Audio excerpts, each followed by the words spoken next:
Today we are reading Because of Winn Dixie, Chapter 2 by Kate DeCamille.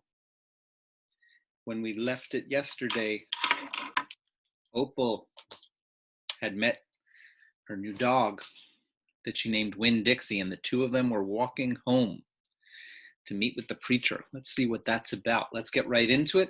I hope you're enjoying this. It seems like it's going to be a great, fun, interesting book. Because of Winn Dixie, Chapter 2. That summer, I found Winn Dixie was also the summer me and the preacher moved to Naomi, Florida, so he could be the new preacher at the Open Arms Baptist Church of Naomi.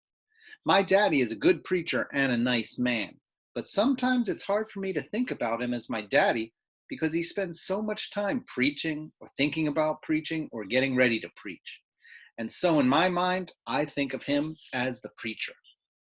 Before I was born, he was a missionary in India, and that is how I got my first name. But he calls me by my second name, Opal, because that's what his mother's name was, and he loved her a lot. Anyway, while me and Winn Dixie walked home, I told him how I got my name, and I told him how I just moved to Naomi. I also told him about the preacher and how he was a good man, even if he was too distracted with sermons and prayers and suffering people to go grocery shopping. But you know what? I told Winn Dixie. You are a suffering dog, so maybe he will take to you right away. Maybe he'll let me keep you. Winn Dixie looked at me and wagged his tail. He was kind of limping, like something was wrong with one of his legs, and I have to admit, he stunk.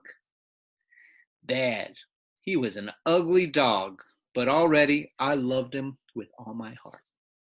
When we got to the Friendly Corners trailer park, I told Winn Dixie that he had to behave right and be quiet because this was an all-adult trailer park, and the only reason I got to live in it was because the preacher was a preacher and I was a good, quiet kid. I was what the Friendly Corners trailer park manager, Mr. Alfred, called an exception. And I told Winn Dixie he had to act like an exception too. Specifically, I told him not to pick any fights with Mr. Alfred's cats or Mrs. Detweller's little yappy Yorkie dog, Samuel.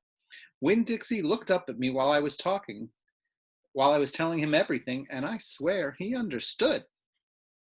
Sit, I told him when we got to the trailer. He sat right down. He had good manners. Stay here, I told him. I'll be right back. The preacher was sitting in the living room working at the little fold-out table. He had papers spread all around him and he was rubbing his nose, which always meant he's thinking hard. Daddy, I said. He said back. Daddy, do you know how you always tell me that we should help those less fortunate than ourselves? He said. He rubbed his nose and looked around at his papers. Well, I said, I found a less fortunate at the grocery store. Is that right? He said. Yes, sir, I told him. I stared at the preacher really hard. Sometimes he reminded me of a turtle hiding inside its shell, in there thinking about things and not ever sticking his head out into the world. Daddy, I was wondering, could this less fortunate, could he stay with us for a while? Finally, the preacher looked up at me. Opal, he said, what are you talking about? I found a dog, I told him, and I want to keep him. No dogs, the preacher said. We've talked about this before. You don't need a dog. I know it, I said. I know I don't need a dog, but this dog needs me. Look, I said. I went to the trailer door and I hollered, Winn Dixie! Winn Dixie's ears shot up in the air and he grinned and sneezed. And then he came limping up the steps and into the trailer and put his head right in the preacher's lap, right on top of a pile of papers. The preacher looked at Winn Dixie.